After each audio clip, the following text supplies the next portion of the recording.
Então, 2 Coríntios, capítulo 3. Eu vou ler a partir, podia ler do 1, mas eu vou ler do 5, tá bom?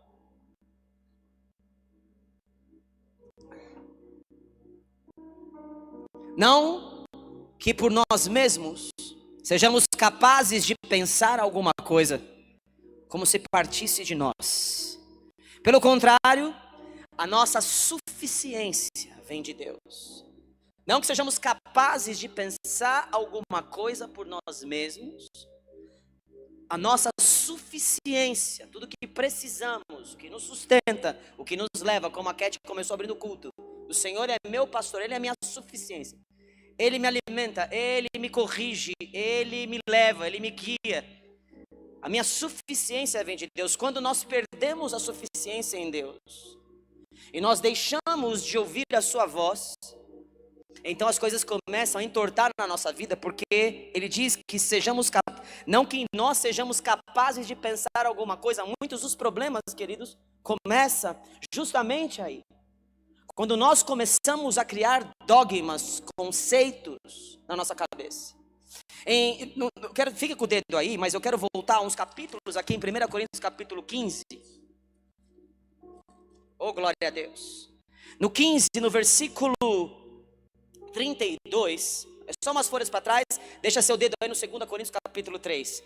Se como homem lutei em Éfeso, Paulo está dizendo com feras, que me aproveita isso? O que tem eu ter lutado lá em Éfeso, saído na mão com as feras e os demônios, e seja lá o que for, a palavra fera aqui nesse sentido significa.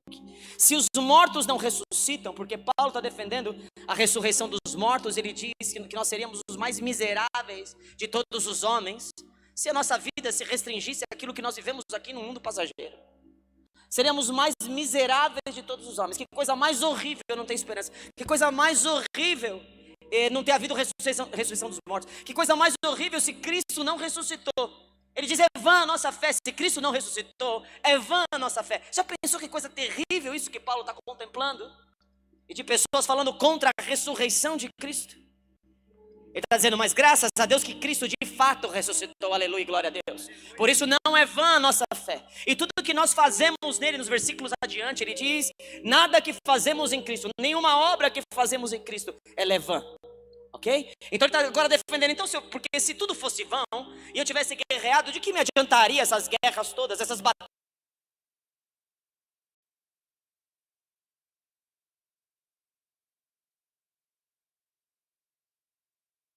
O cara que é evolucionista, o cara acha que tudo evoluiu, chegamos aqui nesse homem que nós somos, fadado à morte, e que vemos na verdade é uma involução, não uma evolução, porque o homem vivia mais de 900 anos, agora vive menos, quando 70 é enfado, a partir de 70 é enfado e cansaço. Que desgraça essa involução, né? E pior, você morre e acabou. Que desgraça, por isso que o cara é revoltado, por isso que está noiado da vida, porque pelo amor de Deus, né?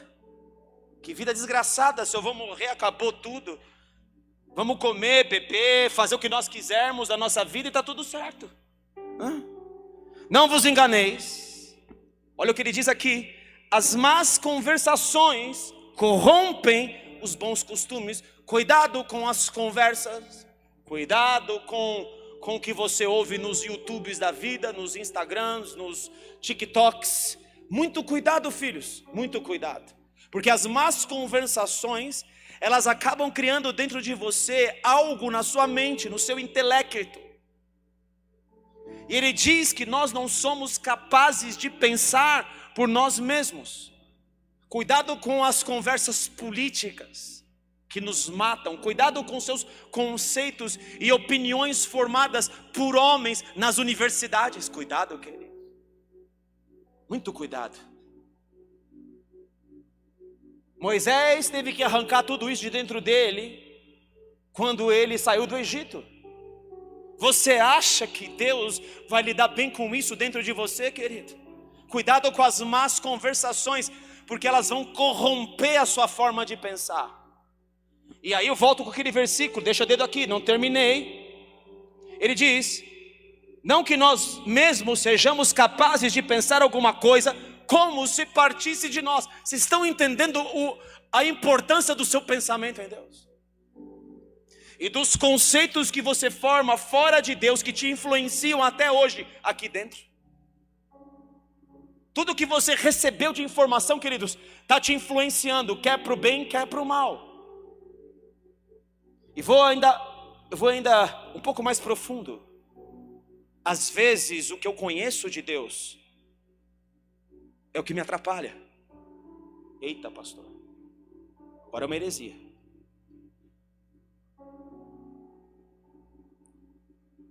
O muito conhecimento, primeiro, deixa eu abrir aqui, fica aqui no Coríntios, segura essas duas folhas, é capaz? Acho que é, né? 1 Coríntios 8, estamos no Coríntios aqui, ó. Tudo está me ocorrendo na mente agora, porque a minha mente é mente do Espírito, a memória do justo que é abençoada. Está entendendo, querido? Eu não quero citar de memória, eu vou citar aqui, vou ler com você 1 Coríntios 8, parte B do versículo 1. O saber ensoberbece, mas o amor edifica. Está comigo aí? O muito conhecer te deixa soberbo. Salomão diz que não há limites para escrever livros e para o conhecimento, e o muito estudar é enfado da carne e cansaço da carne. Muito cuidado, meus queridos. Eu estudei nas maiores empresas do mundo, da tecnologia. Eu tive esse privilégio que me foi dado por Deus. Mas Deus me ensinou que eu posso ter todo o conhecimento possível e ser um dos melhores profissionais na minha área, mas eu não vou fazer nada se Ele não botar a mão dele. Com outras pessoas pode até funcionar um pouco, comigo não é assim. Comigo é a graça dele, ponto final, toda a glória dele, ponto final.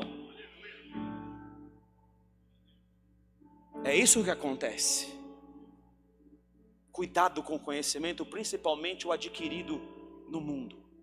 Muito cuidado, porque as más conversações corrompem os seus pensamentos, e aí você começa a rodar sem saber. Por isso que existe muita gente travada na sua mente, naquilo que construiu, nas suas doutrinas, naquilo que criou. Tornai-vos, versículo 34 do primeiro capítulo, Coríntios 15, a sobriedade. O que é sobriedade, querido? Sobriedade é equilíbrio. Sobriedade é moderação. Sobriedade é temperança. Então ele está falando, vocês que estão inclinados a ouvir más conversações ou a falar de más coisas, muito cuidado, retorne a ser sóbrio, porque você está andando que nem um bêbado. Você perdeu a sua sobriedade. Você não é mais equilibrado, você não para sobre os seus pés. O conhecimento errado faz isso com você, ele te destrói. Você anda por aí como um bêbado nas ruas. É isso que você se torna, um bêbado espiritual. Só que não embriagado do Espírito Santo, embriagado de tanta baboseira que nós escutamos, seja fora da igreja ou seja dentro da igreja, quando essa igreja não prega as palavras de Deus.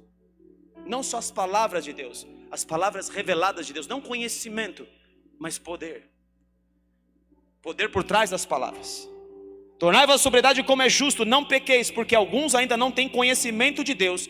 Isto eu digo para vergonha vossa, voltando no 2 Coríntios capítulo 3, que eu falei para você ficar com a mão. Já fomos, voltamos.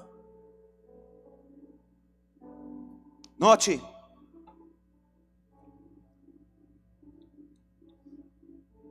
A nossa suficiência vem de Deus. Versículo 6 agora. O qual nos habilitou para sermos ministros de uma nova aliança, não da letra. Essa nova aliança não é respaldada no sim ou não, no certo e no errado. Essa nova aliança não é respaldada nisso. Não é a aliança da letra, não é a obediência do esforço próprio. Não é. Não da letra, mas do Espírito.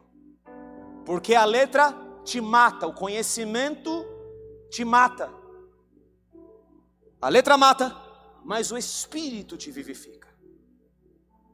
O Senhor está trazendo um paralelo daquilo que é da carne, daquilo que é do Espírito, daquilo que é conhecimento, mesmo que seja cristão, da letra, da palavra, mas não tem iluminação do Espírito.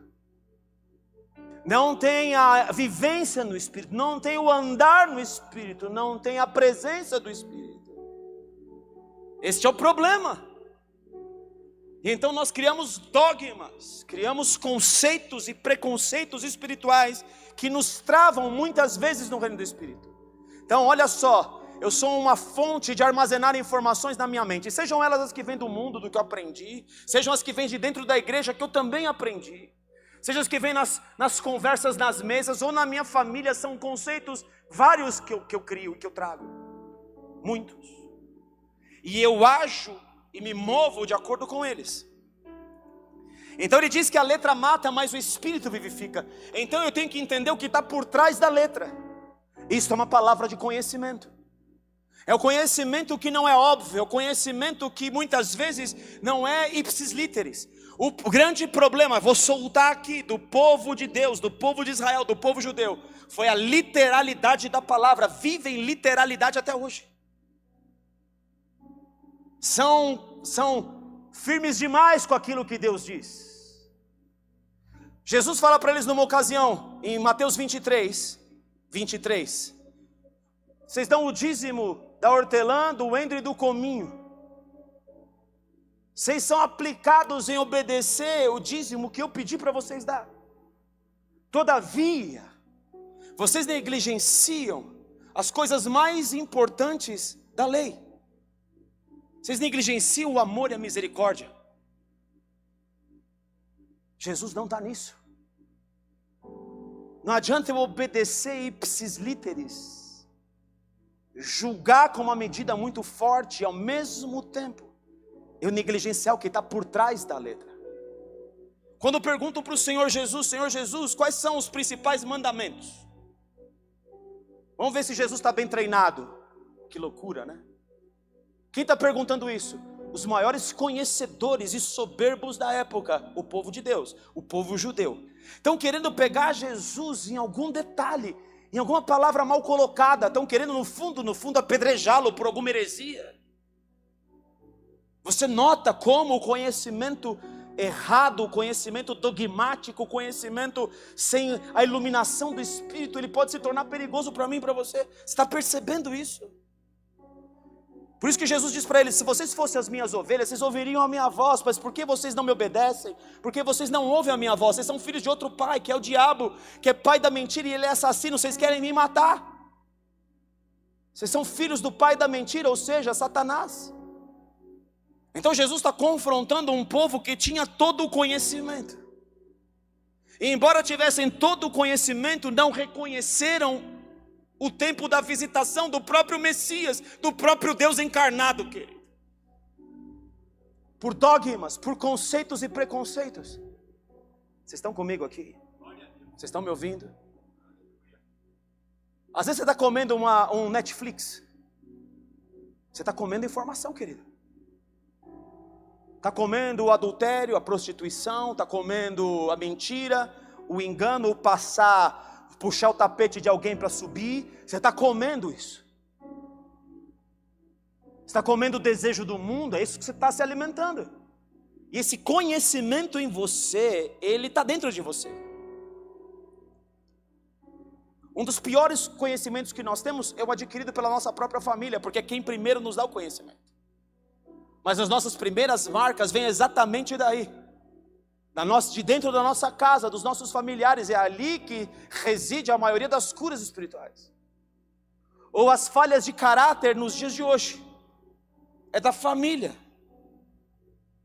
Por quê, querido? A referência de quem mais te amou e você não pôde confiar. Você já pensou que isso gera dentro de você? Mesmo que eu lide bem com isso. Vocês estão me ouvindo? Mesmo que eu ache que lide bem com isso. Isso causou coisas em mim. Esse conhecimento causou coisas dentro de mim. E eu respondo por eles. Vou dar um exemplo.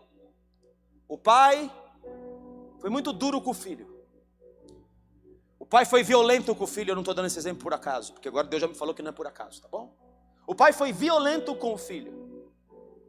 E o filho recebeu aquela aquele push de violência o tempo todo. Quando uma pessoa no mundo, e você tem dois caminhos quando alguém foi violento com você: ou você se torna alguém agressivo e você dá no meio do mesmo jeito que você recebeu, você se torna um violento também.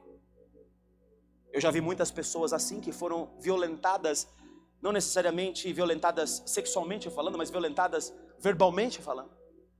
E ela se torna um violento como o pai era, ou se torna alguém acuado, um gato escaldado que tem medo de água fria. Uma pessoa que está ali sempre escondida e encolhida, chorosa, se sentindo menor, pequena, por causa dessa dureza. E note que às vezes um filho lida bem com esta informação e o outro não. Eu tenho 2 filhas na minha casa. Uma se comporta de um jeito, a outra de um outro completamente diferente. Com uma eu posso ser mais frontal, com a outra, se eu for frontal, eu destruo ela. É muito difícil lidar, filhos. Mas nós não sabemos, não conhecemos tudo que os efeitos de conhecimentos nos foram causados. Por isso precisamos da iluminação do Espírito. Amém, queridos? Note isso, queridos, o que está na cabeça de alguém. Eu vou pular tudo aqui, eu estou andando no Espírito, tá bom? 2 Samuel, capítulo de número 7.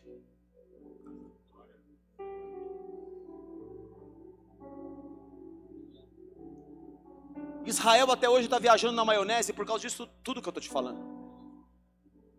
A Bíblia diz em Gálatas 4, não precisa abrir, tá bom? Que Agar e Sara representam 2 mães. Agar e Sara são 2 mães. Agar é o Monte Sinai, onde Moisés deu a lei. E ela vive em escravidão, juntamente com seus filhos. Porque a lei, ela não absolve, e ela não te tira de um cenário de escravidão, ela na verdade te escraviza. Ninguém lida bem com não pode fazer isso, não pode fazer aquilo. Ninguém lida bem com isso. Ninguém lida bem com obedeça, porque Deus nunca quis dar esse evangelho para nenhum de nós. A Bíblia diz em Gálatas 3,19 que a lei foi acrescentada por causa da quantidade das nossas transgressões. Posso ouvir um amém? Então Deus não quis dar a lei, algo que é acrescentado é porque Deus não quis dar. Ele diz que os sacrifícios são inúteis, ou muito pouco úteis. Foi um sistema estabelecido para limpar pecado, porque o homem foi incapaz, uma vez que ele pecou e escolheu viver pela lei. Então a lei, na verdade, ela veio para que se cale toda a boca e todos sejam condenáveis diante de Deus, Romanos 3, versículo 20. Então a lei, ela vem com esse objetivo: tornar todo homem culpado. Posso ouvir um amém aqui? E ela faz outra coisa, ela fala assim: você não quer se esforçar para viver por você mesmo? Você não é o dono de si mesmo? Então, viva por você mesmo. Se esforce, estabeleça aquilo que você quer. E toda vez que o homem fez isso, ele foi destruído. Por isso que a lei, o Monte Sinai, gera filhos escravos. E corresponde, ele diz, a Jerusalém atual, da época de Paulo, escrava com seus filhos, ou seja, o povo de Deus, o chamado povo de Deus, os judeus. Estava escravo com seus filhos. A Jerusalém lá de cima, ela é livre. Ela é Sara. Ela é livre. E ela é da promessa. São aqueles que vivem das promessas, pela fé nas promessas de Deus. E ainda diz que o filho da carne, gerado na carne, da carnalidade, persegue o filho do Espírito. Há 2 tipos de filiação espiritual. Seja a filiação do conhecimento próprio, seja a filiação do conhecimento divino. Quando o homem perde conexão com o que é divino, ele começa a cair. Ele começa a se estrepar, seja ele quem for, seja o naipe que ele tiver. O dia que um homem de Deus, ele perde a conexão com Deus, ele começa a se distanciar de Deus, porque ninguém vive pelo conceito próprio, que é o que Paulo está dizendo e defendendo em tudo isso. O próprio Davi, ele perguntava para Deus: Deus, eu vou para essa batalha ou não vou? Deus fala: vai lá. Davi está em pecado em Ziclag, está desviado, está se passando para o lado dos filisteus, ia lutar contra Israel. Ele percebe a loucura que ele está fazendo. Deus até ajuda ele, dando um escape para Davi não se levantar contra o povo de Deus, contra a própria nação dele, contra Israel, quando ele se escondeu, fugindo de Saul, diante dos filisteus. Davi estava desviado. Posso ouvir um amém, queridos? É um desvio, tá bom? Davi não foi sempre um santo, Davi desviou, estava lá no meio dos filisteus, ia atacar Israel, porque tinha um pacto com o rei. Davi viu a besteira que fez quando as suas mulheres e as mulheres dos seus guerreiros foram levadas cativas, e a cidade de Davi ali, o pedaço que foi dado a ele viver ali no meio dos filisteus, tinha sido pegado fogo, todas as casas. Davi volta à sanidade, falamos de sanidade aqui, e se ajoelha e vai buscar Deus, pega o éfode, que era só sumo sacerdote que podia usar e buscar a Deus. Ele pega o éfode e consulta a Deus: Senhor, eu vou atrás deles ou não? Porque agora eu vi a besteira. Eu ia falar uma outra palavra mais pesada. A besteira que eu fiz. E os valentes de Davi choravam. Davi, você é o nosso líder, olha o que você foi fazer com a gente, Davi. Perdemos nossas mulheres, as crianças, foi todo mundo levado cativo. Volta à sanidade, ele busca a Deus: subirei ou não subirei? Deus fala: pode ir, Davi, que eu entreguei eles todos na sua mão, porque houve arrependimento no seu coração. Você pode dar um aleluia, glória a Deus? Deus quer que eu ouça Ele, Deus quer que eu dependa do Espírito dEle, que eu pare de andar por aquilo que eu acho ou que eu penso. Só que o mesmo Davi, agora que já está levantado, é rei, ganhou todas as batalhas, assumiu todo o reinado em Israel, dá na cabeça dele, dá na telha dele, quando está tudo em paz, quando Deus destruiu os inimigos dele, começa a pensar coisas, ele começa a imaginar coisas, e ele começa agora, Davi, querer agir por si. O rei Davi, o homem segundo o coração de Deus, que estava aqui levantado para fazer conforme a vontade dele. Olha como é perigoso, queridos, mesmo um homem que ele formou, Deus fala que levantaria de novo o tabernáculo caído de Davi. O que era o tabernáculo caído de Davi? Era uma tendinha de nada, com a arca da aliança lá dentro e um véu que ele mesmo fez, lá uma cortina, sei lá o que era, um lençol, e ele entrava naquele lugar para adorar a Deus, para depender de Deus. Está comigo aí, queridos? Nós não podemos esquecer desse lugar. Esse é o nosso problema. Aí aqui no capítulo 7 diz: sucedeu que habitando o rei Davi em sua própria casa, tendo-lhe o Senhor dado descanso.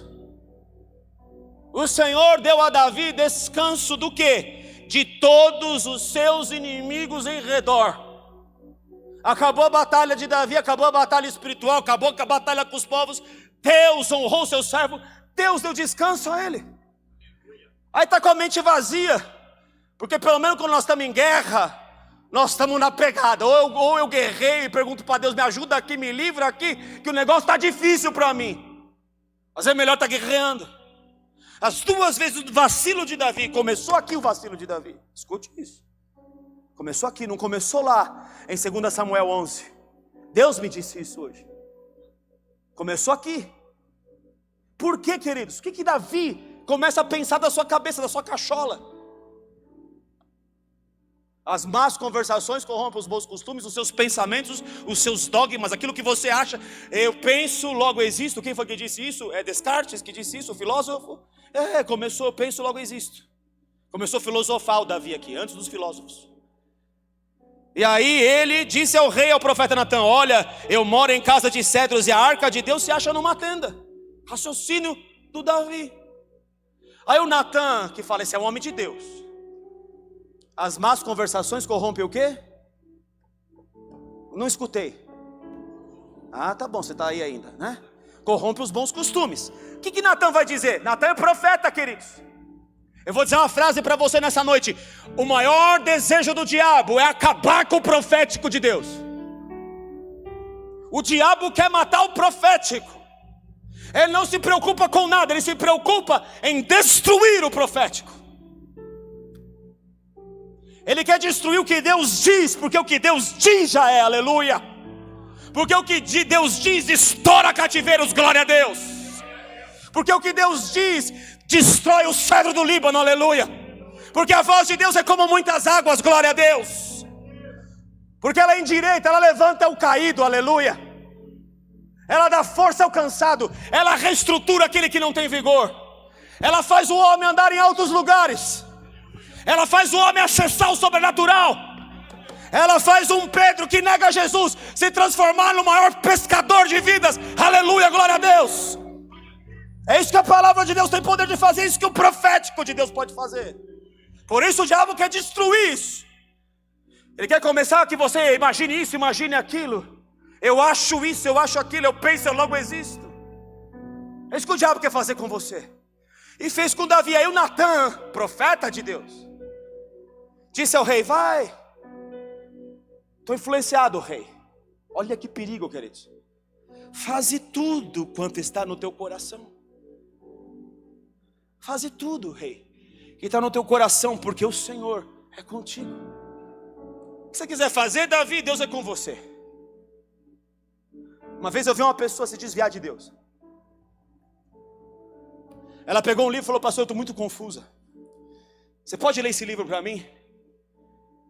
E o livro era um livro aí. Não vou nem te falar o nome, que você vai te dar de curiosidade para você ler, e só vai gerar demônio na sua cabeça. E aí, você lê esse livro para mim, pastor? Aí eu li o livro para a irmã. Chega no final do livro, tem uma pergunta de vida e de morte. O que você acha disso? Assinale com um X. O que o autor do livro escreveu está certo ou está errado? Aí a moça que me deu o livro para eu ler, escreve assim no livro: Pastor XPTO. A pessoa que fala o nome do pastor. Pastor XPTO, servo de Deus, sábio da palavra. E ela vai lá e assinala no lugar errado, no lugar que pode perder até a salvação. Porque ouviu de um homem de Deus. Olha a seriedade do que eu ouço, querido. Olha como eu me influenciar. O Natan aqui, um profeta de Deus, está ouvindo Davi. Davi, pode fazer o que você quiser, você é de Deus mesmo. O que Deus te der para fazer, está feito. Aí, o que acontece? Porém, naquela mesma noite, veio a palavra do Senhor a Natan dizendo: vai e dize a meu servo Davi, não deixou de ser meu servo por causa dessa vacilada. Assim diz o Senhor: edificar-me-ás tu casa para minha habitação? O que você está pensando, Davi? Onde está sua cabeça doida? Onde você foi parar, meu filho? Que raio de casa é essa? Porque em casa nenhuma habitei desde o dia em que fiz subir os filhos de Israel do Egito até o dia de hoje. Mas tenho andado na tua tenda, Davi. Eu ando em tenda e eu ando em tabernáculo que eu dei para o meu servo Moisés. Eu não ando em templo feito por mão de homem. Não é o que você quer construir para mim, Davi. Aliás, quem vai fazer casa para você sou eu, Davi. E eu vou te dar um descendente, esse vai construir casa. Aí Davi ainda fica mais nóia ainda, e acha que Salomão ia edificar uma casa para ele. Dá todo o ouro, todas as madeiras, dá tudo para Salomão construir um templo. Mas ele fala aqui o reino, eu vou ler para você não achar que eu estou também falando a palavra da minha boca. Aqui no versículo 12 do capítulo 7: quando teus dias se cumprirem e descansares com teus pais, então farei levantar depois de ti o teu descendente, que procederá de ti, e estabelecerei o teu reino. Este edificará uma casa ao meu nome, eu estabelecerei para sempre o trono do seu reino. Que descendente é esse que tem um trono para sempre? Por acaso é Salomão, querido?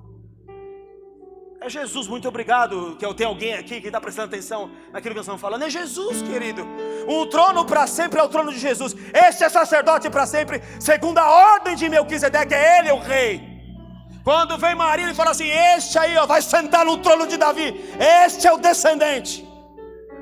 Ele diz lá em Gálatas que a palavra foi feita a Abraão, a promessa foi feita a Abraão e ao seu descendente. Não aos seus descendentes como falando de muitos, mas ao seu descendente que é Cristo. Dá glória a Deus na casa. Ele começa a construir algo para ele. Quando você para e começa a pensar nas suas coisas, querido, você começa a construir algo de acordo com os seus entendimentos. Ele vai cair lá na frente de Davi, 2 Samuel 11, porque ele achou que na época que os reis estão em guerra, ele fica: mas onde começou? Agora estou te provando onde começou, aqui. Aí eu quero construir uma casa para Deus. Cuidado, queridos, às vezes a gente não entende o que nós estamos vendo ainda. Davi não entendia direito o que ele estava percebendo. Deus queria falar com ele de casa assim. Deus começou a falar com ele, e você rapidamente já quer edificar em cima de algo que você nem entendeu direito ainda. Você está me entendendo? É que nem Pedro no Monte da Transfiguração com João e Tiago. Eles têm uma revelação de Deus bombástica, só que eles não estão entendendo nada. Eles estão lá no templo, estão lá no Monte da Transfiguração. E Jesus está falando assim, olha, o pai está falando, retificando Jesus, este é meu filho amado. Está lá Moisés, está lá Elias e está Jesus. Este é meu filho amado, dá ouvido a ele. Este é o filho que eu gerei. É a eles que vocês têm que ouvir, não é Moisés, não é Elias. E Pedro sai daquela visão sobrenatural, Jesus glorificado, Moisés e Elias falando com Jesus, ele fica impactado com aquela visão e ele fala, façamos aqui 3 tendas, uma para Pedro, uma para Jesus, uma para Moisés e outra para Elias. Vamos fazer 3 tendas. E Jesus fala, olha aqui queridos, vocês não estão entendendo nada, guarda a visão, até o momento que eu ressuscitar, só lá você vai poder entender o que está acontecendo aqui. Não queira edificar, em outras palavras, sobre algo que você nem entendeu. Está vendo como dogmas são perigosos, filho, filha? Como é perigoso eu pegar conceitos e fazer de conceitos doutrinas? E achar que Deus está se movendo daquele jeito e dos meus pensamentos.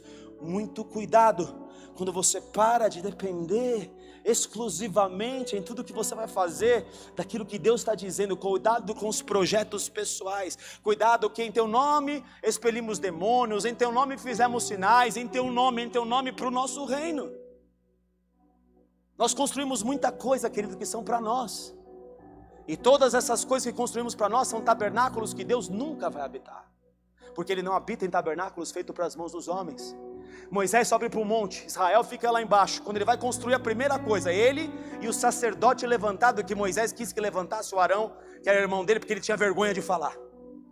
E Deus fala, estou tirando de você o ministério da palavra, o seu Arão aí fala muito bem, levanta ele aí Moisés, então que ele comece a voz para você. Ele agora é o profético, olha que profético desgraçado na mão de Arão. Você vai ser Deus para ele vai ser profeta para você, porque você achou que eu, que fiz a boca do homem, não sou poderoso para construir algo aqui. Na sua boca, eu fazer algo em você. Está vendo quando você não depende de Deus, como você vai perdendo coisas no reino do Espírito? Como você vai se afunilando? Então, Moisés sobe para o monte. Aí o povo começa a imaginar entre eles. Olha as imaginações. Talvez esse Moisés, qual o Moisés? O Moisés que abriu o mar. O Moisés que estava lá no Egito trazendo todas as pragas. O Moisés que fez você sair do Egito cheio de grana, de bufunfa. Bonito. Esse aí, será que ele se perdeu? Meu Deus do céu, o cara acabou de abrir o mar. Será que o Moisés ficou Zé Noia? Será que Moisés perdeu? O que aconteceu com Moisés? Bom, seguinte, Arão, você está aqui com a gente, né? Você é a voz, né? Muito bem, Arão, vamos escutar o seu profético agora. O que faremos? Traz aí sua grana. Traz o ouro, traz a prata, vamos resolver esse assunto. Estou gostando, aliás, dessa posição aqui de liderar vocês. Muito legal. Primeiro, nós vamos lançar no fogo. A primeira coisa que sair, vai guiar vocês agora, é o seu Deus, tá bom? Tá bom. Lançam lá no fogo, sai o bezerro de ouro, que simboliza Baal.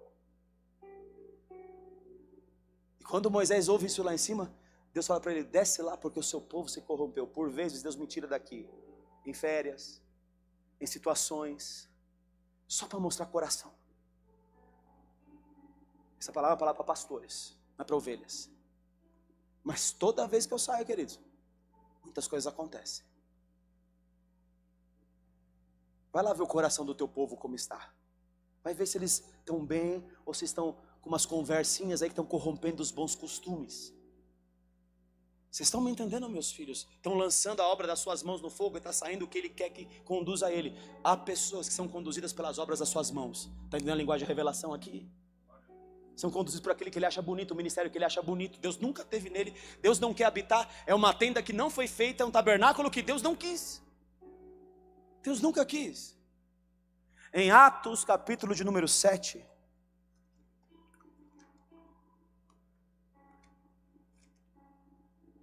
Tomara que eu tenha anotado aqui. Eu tenho.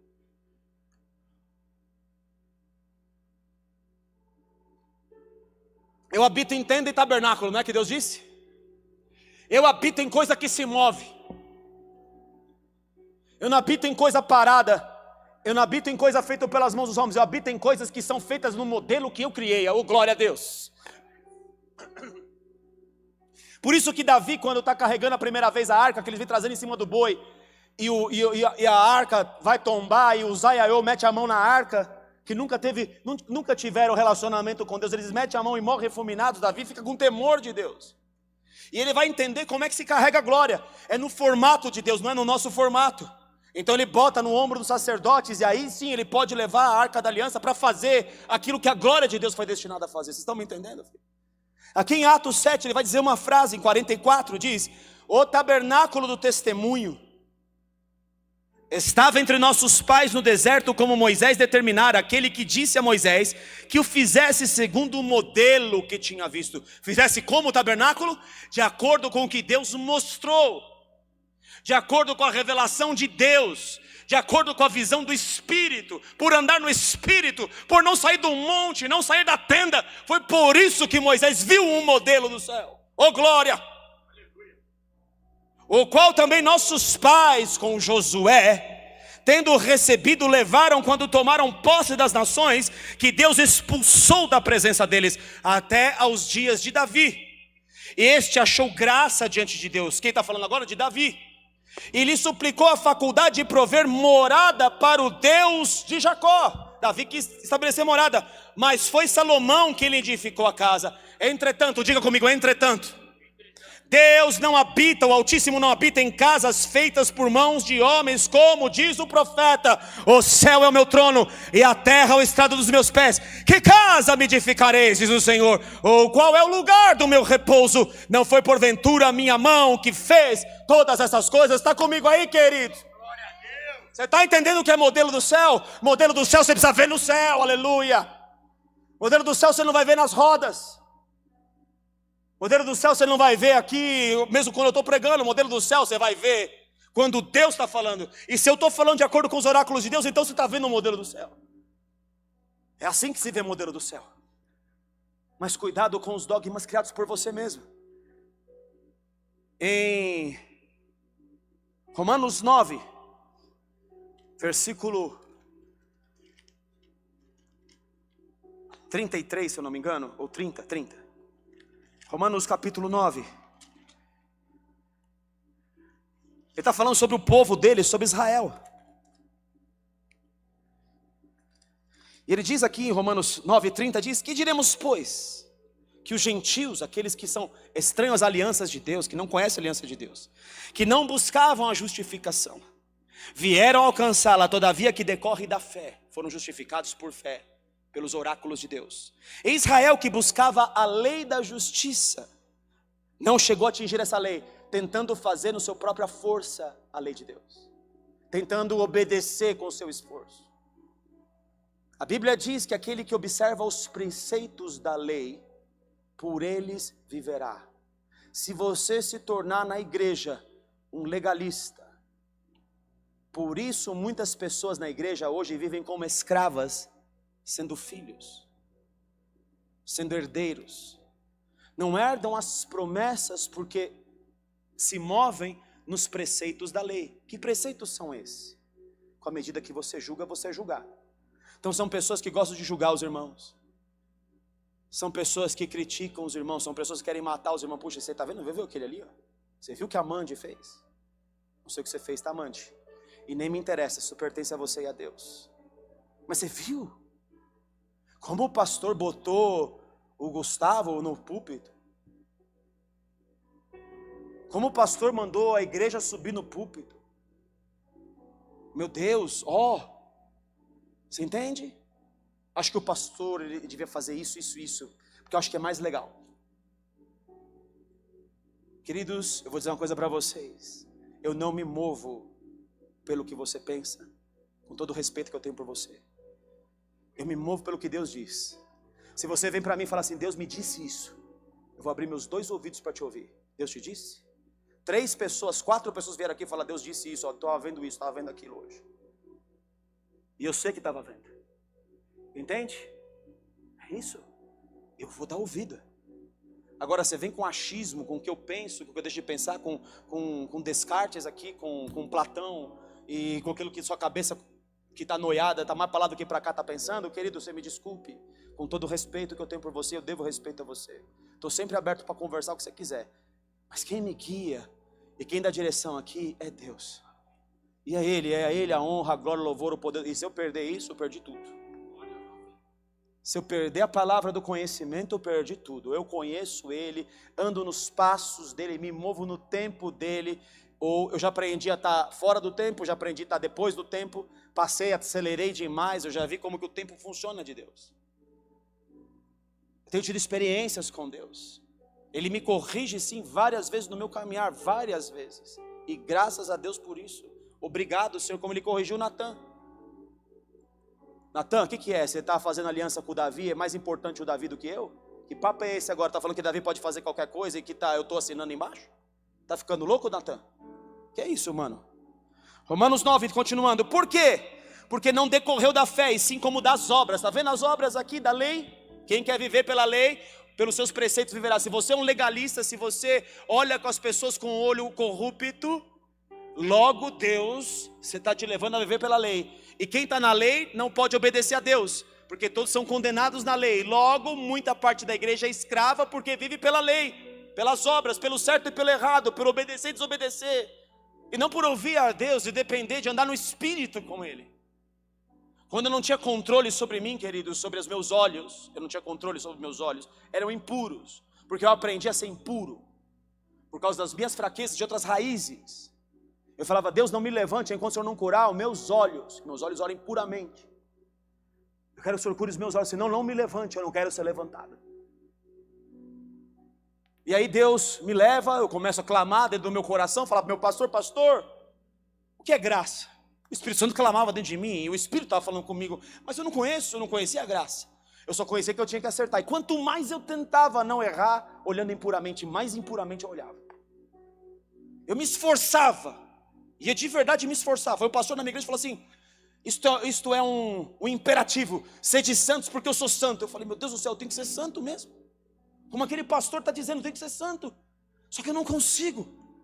Eu cheguei no meu pastor e falei, pastor, põe a mão na minha cabeça, chamava o pastor Abel, expulsa demônio, faz o que o senhor quiser aqui, pastor. Mas eu não quero ser um crente dentro da igreja e outro lá fora, eu não quero ser um agente secreto do reino, eu não quero ser um hipócrita, um canalha espiritual. Eu não quero ser isso, Senhor. Pastor, eu não quero ser isso. O que é graça, pastor? Graça é favor imerecido. E aquilo ficou por isso mesmo. Porque para mim, não é que ele não tenha respondido certo. Graça é favor imerecido. E eu era um legalista. Eu me esforçava para não pecar. Eu fazia tudo no meu braço. Eu vencia a maioria das vezes. Só que tinha uma hora que a minha natureza de porco olhava para a lama e eu saía correndo para a lama. E eu falei, é a lama mesmo que eu quero, vamos para lá para a lama. Meu Deus, como eu fui fazer isso? Eu me arrependi, eu falei, mas como é que eu fui fazer isso? Meu Deus do céu, que desgraça, que homem miserável que eu sou. O bem que eu quero não faço, o mal que eu não quero esse faço. Quem vai me livrar do corpo dessa morte? Essa desgraça. Eu não posso ser pastor na minha vida. Eu vou cair, eu vou errar, eu vou sujar o seu nome. Eu vou ser uma vergonha para ti. Eu vou ser um escândalo para os irmãos. Aí Deus me levou para o seminário. Eu fui lá conhecer mais de Deus, o seminário que eu comecei a dar para você. E eu estou lá naquele dia, que alguém já me ouviu aqui, outros não ouviram. Eu estou lá num dia, na sala. Ficava um sábado inteiro, para quem está chorando aí por causa de 3 horas. Ninguém está aqui, eu sei que todo mundo saiu motivado aqui, glória a Deus pela sua vida. Está com sede de Deus. Mas eu ia lá para o Jardim Japão, em Guarulhos. Estou lá um dia num cubículo, numa sala que cabia em cima desse, um pouquinho maior que esse altar aqui, um pouquinho para cá, mais ou menos assim, o tamanho da sala. Um cubículo. O pastor cego de vista, porque ficou cego. O irmão dele escreve um livro, eu era cego, agora eu vejo, porque conheceu Jesus. Eu era cego quando eu tinha visão no mundo. Agora que eu fiquei cego, naturalmente, eu estou vendo porque os meus olhos veem Jesus. Esse era o pastor que me dava aula. E o irmão dele estava me dando aula, ele jejuava um dia inteiro para me dar aula no dia seguinte. E ele está lá, está explicando sobre Deus, tal. E estamos lá louvando no intervalo, depois do almoço. Todo mundo de pé. E entra uma presença ali, queridos. É a presença que nós queremos. A presença. Entra uma presença. Daqui a pouco todo mundo, inclusive eu. Uma glória começou a descer, todo mundo orando em línguas e tal. Aí um rapaz, nossa, a hora que ele abriu a boca, todo mundo calou imediatamente. Porque a gente viu que era Deus na boca do rapaz. Era Deus na boca dele. E aí ele fala assim para mim, eu falei, Senhor, o que ele está dizendo? Qual é a profecia na boca dele? Deus me diz, eu sou El Shaddai. E eu disse, Senhor, o que mais o Senhor está dizendo na boca dele? Quando eu disse o que mais, esse pastor cego que está dando aula fala: eu sou o El Shaddai. Eu falei: ah, meu Deus, agora vem. Anda na minha presença e ser perfeito. Você tem lutado contra o pecado. Eu te digo, pare de lutar contra o pecado. Ande na minha presença e eu te faço perfeito. Sabe por que eu sou o El Shaddai? Porque o El é o Todo-Poderoso. Eu tenho poder para fazer o que eu quiser na sua vida. E sabe por que eu sou Shaddai? Porque Shaddai significa aquele que tem muitos seios. Então entra na minha presença, mama da seiva da minha vida, que eu te faço perfeito. Nesse dia começou a transformação na minha vida. Nesse dia o controle começou a entrar no meu coração. Nesse dia a graça de Deus me atraiu. Nesse dia a revelação do Altíssimo, aquela palavra de conhecimento que era para mim, não era para mais ninguém ali, ou talvez era para todos, mas para mim ela era. Eu peguei aquela palavra e falei: Senhor, entendi, eu tenho que andar com o Senhor, é isso que vai me fazer perfeito. E aí veio a revelação de Romanos 7, que eu preguei para você ali na aula, daquele que não conheceu o pecado, você fez pecado por nós, para que nele eu fosse feito justo de Deus. Aí Deus abriu os meus olhos para entender, e quando Ele abriu os meus olhos para entender, todo o cativeiro da minha vida caiu. Você está me entendendo, filho? O que é isso? O poder que existe nisso. Mas Ele está dizendo: por quê? Porque não decorreu da fé, e sim como das obras. Quando eu estou nas obras, querido, eu vou falhar. Tropeçaram na pedra de tropeço, como está escrito: eis que ponho em Sião, Sião é a casa de Deus, uma pedra de tropeço. Deus põe uma pedra de tropeço e rocha de escândalo, e aquele que nela crê não será confundido. Duas informações: a palavra de Deus pode ser uma pedra de tropeço, e pode ser uma rocha de escândalo na nossa vida, se nós quisermos obedecê-la pela nossa própria força. Ou ela pode se tornar gerar na minha vida alguém que não se confunde, que não anda pelos caminhos, porque ele crê nessa palavra. É o que Pedro vai dizer em 1 Pedro capítulo 2, abra comigo lá, 1 Pedro capítulo 2, está acompanhando o raciocínio do Espírito aí? Posso ouvir um amém? Está ligado comigo no Espírito aí? Está entendendo a mensagem do céu dessa noite? 1 Pedro capítulo 2, Pedro vai falar o mesmo versículo, só que ele vai dar mais alguns detalhes. Olha só, versículo 6 do capítulo 2, está falando com o reino de sacerdotes. Ele vai dizer: também vós mesmos, como pedras que vivem. Nós somos pedras desse edifício que Jesus quer habitar. Posso ouvir um amém aqui? Amém. Nós somos pedras do edifício que Jesus quer habitar, que não foi feita por mãos de homem, foi feita pela mão dele. Você é uma pedra feita pela mão de Deus. Posso dar um aleluia, um glória a Deus? Você pode entender isso?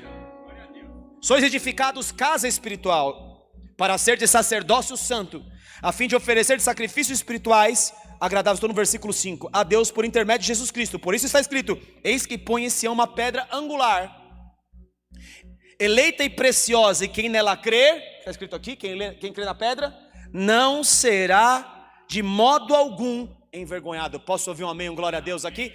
Quem crer na pedra, quem crer na palavra, quem andar na palavra.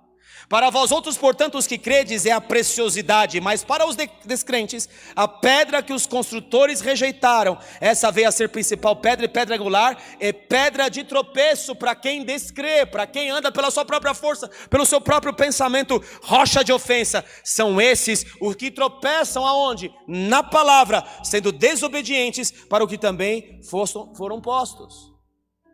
Versículo 9: vós porém, diga eu porém, sois raça eleita, sacerdócio real, nação santa, povo de propriedade exclusiva de Deus, a fim de proclamardes as virtudes daquele que vos chamou das trevas para a sua maravilhosa luz. Você pode dar aleluia quem você é? Você está entendendo quem você é? A palavra não pode ser lida por você como um regulamento e uma lei. A sua atitude diante da palavra não pode ser de alguém que constrói algo por você mesmo ou dos seus próprios pensamentos. Porque quando você fizer isso, você está tropeçando na pedra de tropeço, e você não vai andar em Deus. Está comigo aqui? Vamos ver mais alguns exemplos. Em Lucas capítulo 6, no versículo de número 1. Lucas 6, 1. O povo de Israel que estava lá, o povo de Israel que era o povo de Deus, que tinha conhecimento de Deus, conhecia os oráculos de Deus, tinha a pedra. Só que a pedra vai se tornar para eles uma pedra de tropeço. Veja aqui como que uma pedra se transforma em uma pedra de tropeço, ok? Está comigo aí? Note. Aconteceu que num sábado, diga sábado, passando Jesus pelas searas, os seus discípulos colhiam e comiam espigas, debulhando-as com as mãos. O judeu, para você ter uma ideia, queridos, no sábado, para ele poder fazer alguma coisa no sábado, ele deixava uma roupa. Opa, esqueci, Renatão, fui na casa do Renatão ontem, sexta-feira, antes do Shabat, que começa às 6 horas da tarde, ou na hora que o sol se põe, seja 5 e pouco, seja 6h20. E eu esqueci uma blusa lá na casa do Renato, de propósito, Renato. Ô pastor, sua blusa? Não tem problema não. Aí vou embora, no dia seguinte, puxa, deixei minha blusa na casa do Renato. Então para eu poder andar aqueles passos no dia, puxa, esqueci minha blusa lá, é uma causa honesta. Eu vou lá buscar minha blusa na casa do Renato. Renatão, deixei minha blusa aí. Ô irmão, mas vamos conversar um pouco aí. Ontem a conversa estava legal, vamos continuar conversando aqui. Pegava minha blusa, dei minhas caminhadas e fui embora. É com eles que Jesus diz assim: vocês, quando o seu boi cai no barranco, vocês deixam o boi morrer no barranco, ou vocês vão lá retirar o boi? O que vocês fazem? Não, nós retiramos o boi, porque afinal de contas é o boi. É, né? Bom. Vocês falam que vocês podem tirar o boi do barranco, e eu não posso curar essa mulher que 18 anos vem com essa enfermidade nas costas num dia de sábado? Você nota como um conhecimento seu pode se tornar um dogma? Sabe como os judeus lá no Higienópolis fazem? Eles não andam de sábado, não pode apertar o botão do elevador. Está vendo como o conhecimento pode ser uma escravidão para você? Jesus quer libertar a gente de dogmas e conceitos que nós recebemos, queridos, e às vezes a gente andando nele e nunca paramos para meditar o que é aquilo. Nós recebemos de alguém, somos o Natan, e o diabo quer arrancar o seu profético. Você vai lá e fala: tá bom, esse dogma deve ser bom, então descansar de sábado deve ser esse negócio mesmo. Acho que é por isso que minha vida não desanda, não desata. Jesus está ali no dia de sábado e os discípulos estão colhendo no dia de sábado, estão lá trabalhando para comer. E alguns dos fariseus lhe disseram: por que fazeis o que não é lícito? Por que seus discípulos fazem o que não é lícito ao sábado? Respondeu-lhe Jesus: nem ao menos tendes lido o que fez Davi, quando teve fome, ele e seus companheiros, como entrou na casa de Deus, tomou e comeu os pães, da preposição que eram pães sacerdotais, que só sacerdote podia comer, e o Deus que com ele estavam, pães que não lhes era lícito comer, mas exclusivamente aos sacerdotes, e acrescentou-lhes: o Filho do Homem é Senhor do sábado. E outro texto ele diz: o sábado foi criado por causa do homem, e não o homem por causa do sábado. Eu sou Senhor do sábado, vocês estão comigo aqui? Eu sei o que eu tenho que fazer no sábado, o que eu não tenho que fazer no sábado. Eu sei o que é o sábado. O sábado era o momento que você tinha que guardar aquele dia para Deus.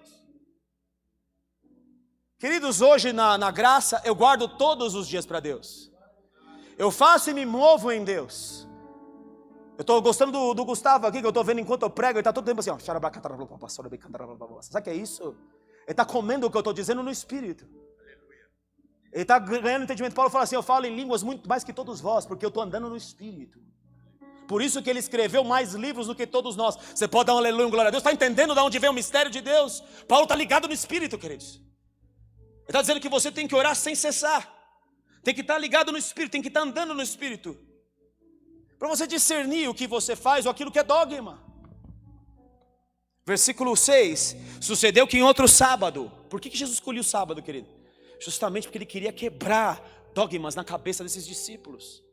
Mas olha o que é duro, queridos, olha o que é duro. Entrou ele na sinagoga e ensinava. Olha como um dogma, como um pensamento é difícil, é uma estrutura criada pelo diabo na mente de pessoas para destruí-las. Olha só. Ora, achava-se ali um homem cuja mão direita estava ressequida. Os escribas e os fariseus observavam-no, procurando ver se ele faria uma cura no sábado, a fim de acharem de que o acusar. Mas ele, conhecendo-lhes os pensamentos, está vendo o que está entrincheirado na cabeça deles? Jesus conhecia os pensamentos humanos. Disse ao homem da mão ressequida: levanta-te e vem para o meio. E ele, levantando-se, permaneceu em pé. Então disse Jesus a eles: que vos parece? Para todo mundo que está julgando Jesus, procurar no sábado. O que vos parece, meus queridos? É lícito no sábado fazer o bem ou o mal?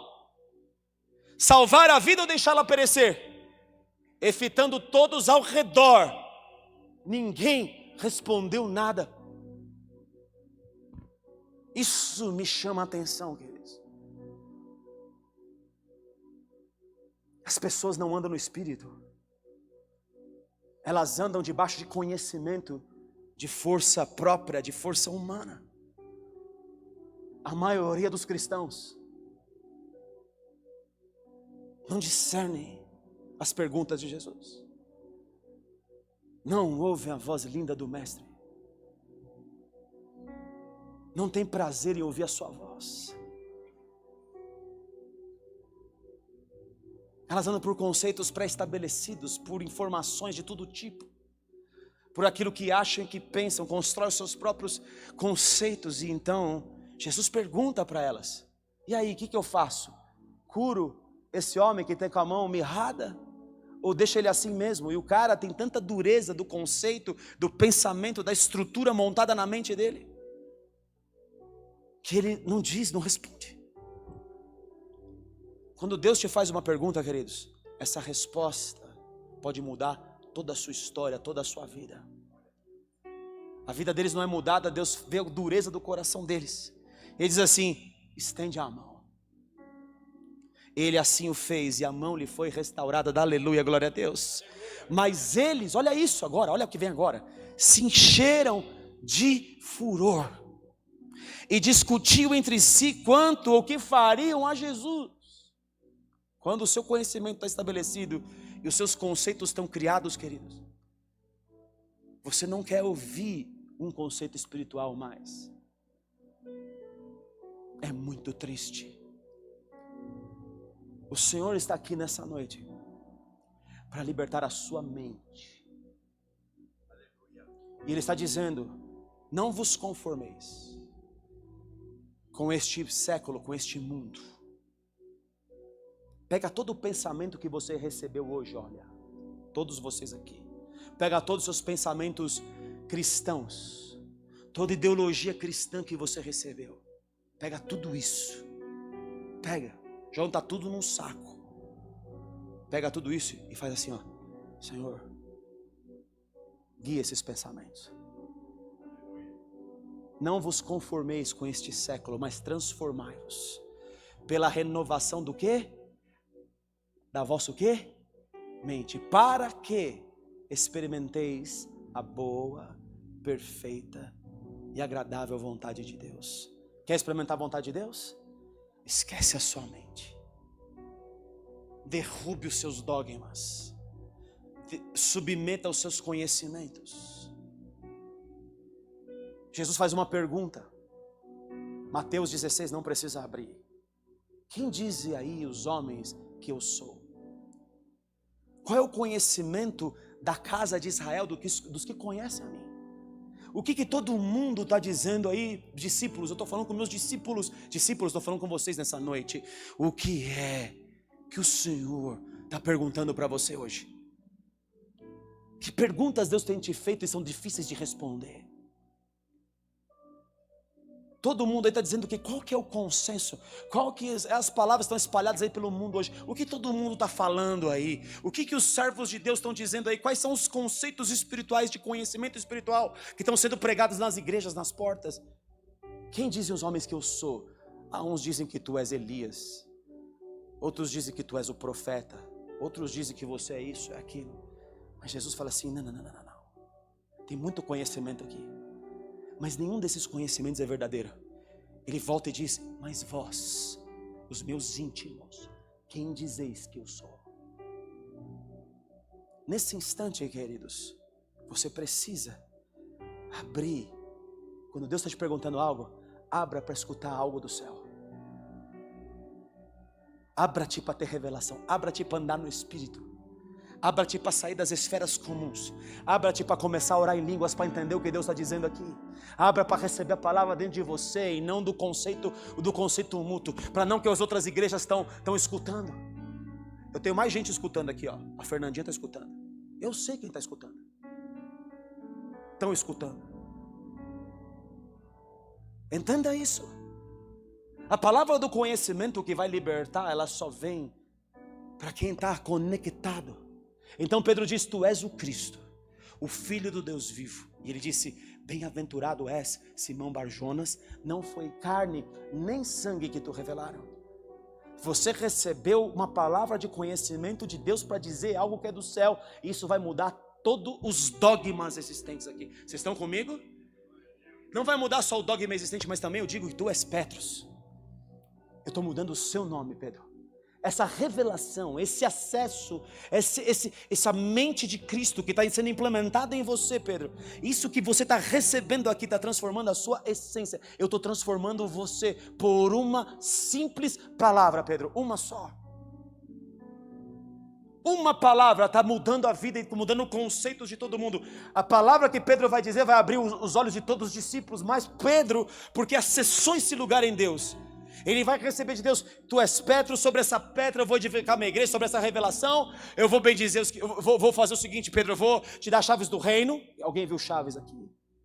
Aquilo que você ligar na terra é ligado no céu, que você desligar na terra é desligado no céu.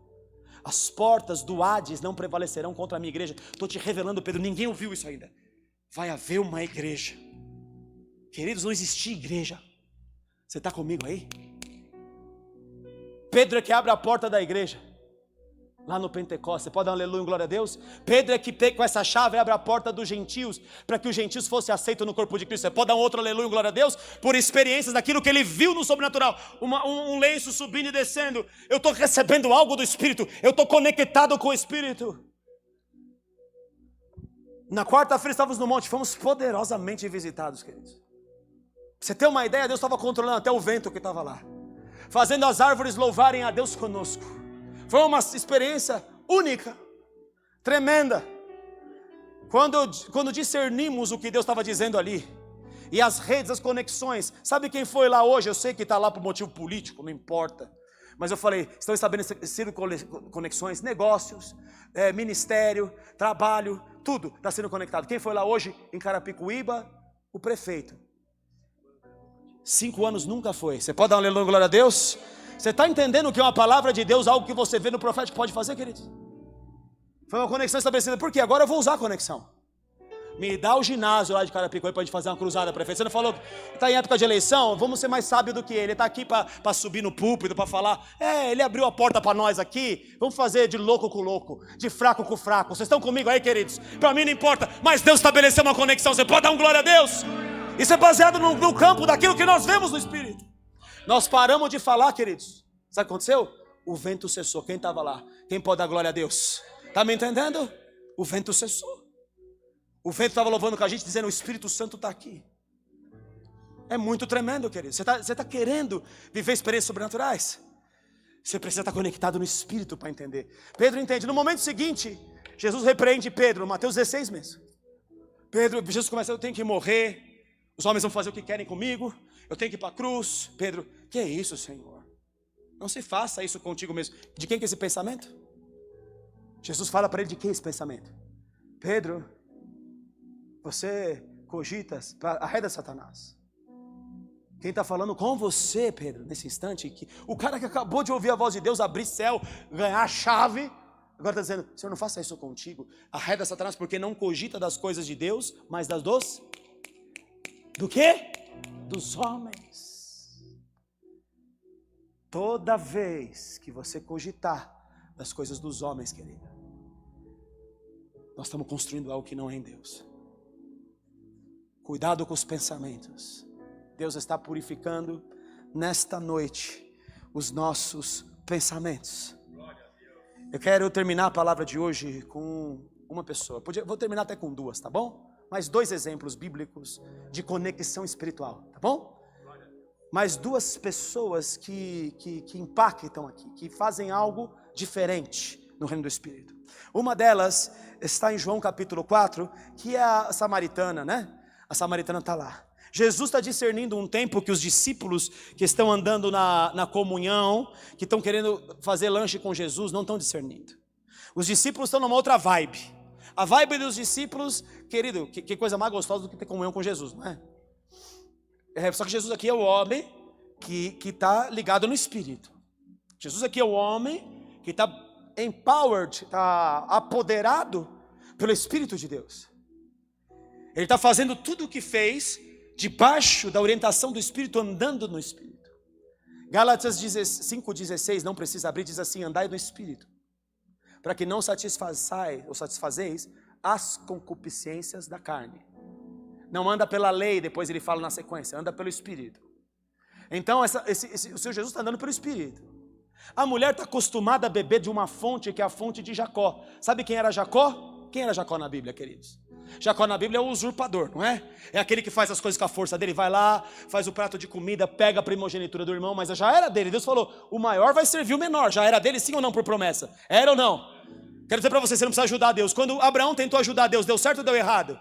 Ele fez o Ismael, não foi? E Deus falou assim, olha, esse aí também vai ser uma herança, porque eu ouvi você, Abraão, mas o meu negócio é com Isaac, é o filho da promessa. Você pode dar aleluia, glória a Deus? O que eu faço com você, Abraão, é só válido no Espírito. O que eu faço com você é validado no Espírito, não é validado na carne, Abraão.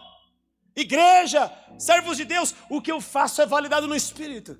Ismael persegue Isaac até hoje, lá na Palestina. É árabe contra judeu até hoje. Ele fala, o braço de todos será contra você e de você contra todos. Se cumpre isso diante dos nossos olhos até o dia de hoje, sim ou não? Essa é o que Abraão fez da carne. Tudo que você edifica na carne vai trazer uma consequência carnal para você. Gálatas, e na graça, pastor? Na graça também, Gálatas 6 e 7. Se você, não se enganeis, diz Deus não se zomba. Aquilo que o homem semear, isso também se fará. Semeia-se na carne, colhe-se o quê? Corrupção. Semeia-se no Espírito, colhe-se o quê? Vida eterna. Está comigo aí? Na graça é a mesma coisa. O que você semeia, se você está andando no Espírito, você vai gerar coisas espirituais. Então Abraão gera um filho na carne, traz consequências até os dias de hoje, mas Isaac é o filho da promessa. E assim é todo aquele que anda com Deus, anda na dimensão do Espírito. Posso ouvir um amém? Mas vem Jacó. Jacó vai lá, e o que Jacó faz? Engana o irmão, daqui a pouco ele engana o próprio pai, endossado pela mãe. É uma desgraça, né? Endossado pela mãe, vai lá, finge que você é o seu irmão, põe uns pelos aí tudo falso, põe a roupa do seu irmão, o cheiro dele, faz o cheiro do campo, vai lá, rouba a primogenitura. Pega a bênção do pai, depois ele vai viver o cão na vida dele. Aí você fala, coitadinho do Jacó, trabalhou por Raquel e apareceu a Lia na vida dele. Depois mais 7 anos, trabalhou pela Raquel, estava sem nada, trabalhou 14 anos sem um centavo no bolso. Você acha que tem consequência ou não tem? E por último, nos últimos anos, ainda teve que ir lá fazer as malhadas, começar a andar no espiritual com Deus. Deus dá uma estratégia para ele, risca a varinha. Aquilo que as ovelhas verem, elas vão conceber, porque eu quero que você saia daqui com muito na mão. Está me entendendo aqui, filho? Como as coisas se resolvem no espírito. Só que Jacó é o enganador, é o suplantador. Até ele ter o nome dele mudado para Israel, quando tem um encontro de fato com Deus e luta ali com o anjo. E aí ele recebe no Vale do Jaboque algo de Deus. Está comigo, está me entendendo? Você tem que sair do comodismo e entrar no espiritual. A partir de agora, querido, só quem estiver ligado e muito ligado no espírito, está comigo aqui, está me entendendo? Entendendo a mensagem dessa noite? E a mulher está tomando da água desse poço. O que significa isso? Ela está bebendo da força do braço.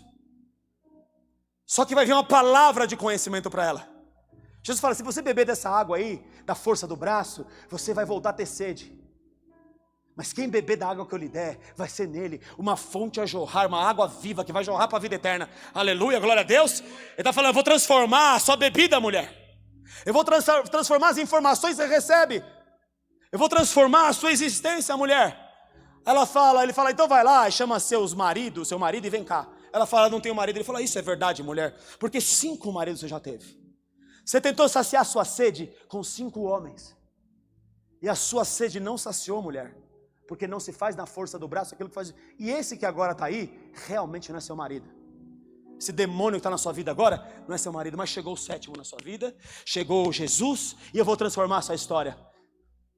Ela fala, Senhor, eu vejo que tu és profeta.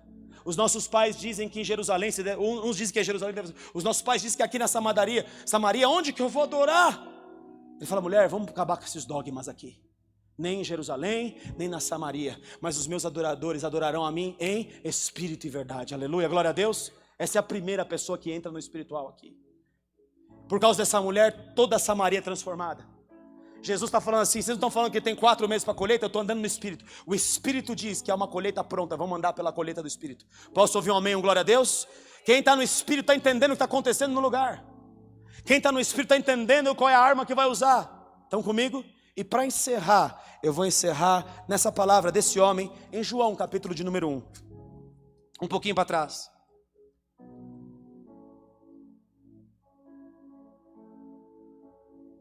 João capítulo 1 diz, versículo 43. No dia imediato resolveu Jesus partir para Galiléia e encontrou a Filipe, a quem disse: segue-me, Filipe. Ora, Filipe era de Betsaida, cidade de André e de Pedro. Filipe encontrou a Natanael e disse-lhe: achamos aquele de quem Moisés escreveu na lei e a quem se referiram os profetas, Jesus o Nazareno, filho de José. A informação é: encontramos o Messias. A informação para libertar a vida de Natanael é que eles tinham encontrado o Rei dos Reis, o Senhor dos Senhores. Essa informação. Perguntou-lhe Natanael, com os seus dogmas, os seus conceitos e preconceitos: de Nazaré pode sair alguma coisa boa? Será que de Nazaré pode vir alguém que é profeta? Pode vir alguém bom? E ele responde: vem e vê. Jesus viu Natanael aproximar-se e disse a seu respeito: eis um verdadeiro israelita em quem não há dolo. Perguntou-lhe Natanael: de onde me conheces? Respondeu-lhe Jesus: antes de Filipe te chamar, eu te vi quando estavas debaixo da figueira. Então exclamou Natanael: mestre, tu és o Filho de Deus. Agora eu estou vendo, eu percebi, eu estou deixando o meu dogma de lado. Você pode dar um aleluia, glória a Deus? Eu estou deixando meus conceitos de que da Galileia não pode vir alguma coisa boa, porque eu estou vendo que tu és o Messias, tu és o Rei de Israel. Ao que Jesus lhe disse: porque te disse que te vi debaixo da figueira, tu crês? Você estava debaixo da lei, estava debaixo dos conceitos das obras do braço. A figueira simboliza as obras do braço. Porque eu te vi debaixo da figueira, você crê? Pois maiores coisas do que estas verás. E acrescentou: em verdade vos digo, que vereis o céu aberto e os anjos de Deus subindo e descendo sobre o Filho do Homem. Eu estou conectando você agora, Natanael, no reino do Espírito. Você vai ver a glória de Deus, você vai ver as coisas do céu, e vai ver os anjos vindo servir você, subindo e descendo pela escada que você acabou de ver. A qual escada é Cristo. Você pode dar um aleluia, glória a Deus? Deus quer abrir os seus olhos nessa noite. Ele quer conectar com você com o conhecimento, com a palavra de conhecimento dele. Ele quer tirar os conceitos que você recebeu. Ele quer limpar a tua mente nessa noite. Há um suicídio profético. O povo de Israel queria matar Jesus. Herodes, o reino desse mundo, queria matar Jesus, queria matar o profético de Deus. E um profeta quis se suicidar. O nome dele é João Batista.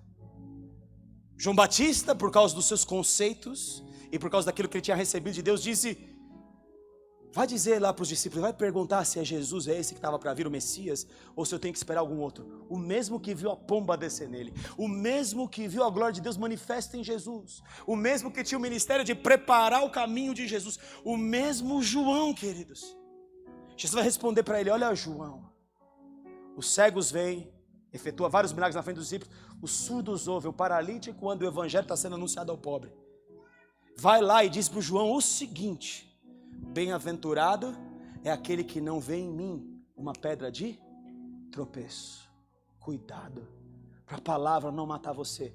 Sabe por que João Batista estava preso? Porque tropeçou na pedra de tropeço. Está comigo aí? Ele era profeta, cometeu um suicídio espiritual. João Batista se autossuicidou quando ele parou de acreditar na pedra e passou a acreditar nele mesmo, nas vozes da sua cabeça, nas vozes da prisão, nas vozes talvez de pessoas que estavam ali. Será que é ele mesmo, João? Sei lá o que João escutou, mas ele cometeu um suicídio espiritual. E então, no momento certo, a Bíblia diz, no momento oportuno, aquela tal de Herodias dança diante dele, diante do rei Herodes, e ela conquista algo, porque João tinha se entregue, ele já tinha se suicidado. Eu quero na cabeça do prato, a cabeça dele num prato. Trago aqui a cabeça dele num prato. O diabo está procurando acabar com o profético em você, queridos. Ele está querendo que você cometa suicídio como João, que o seu ministério seja mais importante para você do que tudo. Ele quer que você comece a ficar em dúvida com as coisas que você tem ouvido, com as coisas que você tem vivido. Cuidado com o suicídio profético. Vocês estão comigo nessa palavra dessa noite? Mas ao mesmo tempo, Deus quer dar a cada um que está me ouvindo aqui nessa noite o espírito da palavra do conhecimento. Aleluia, palavra do conhecimento. Glória a Deus, vamos louvar o Senhor.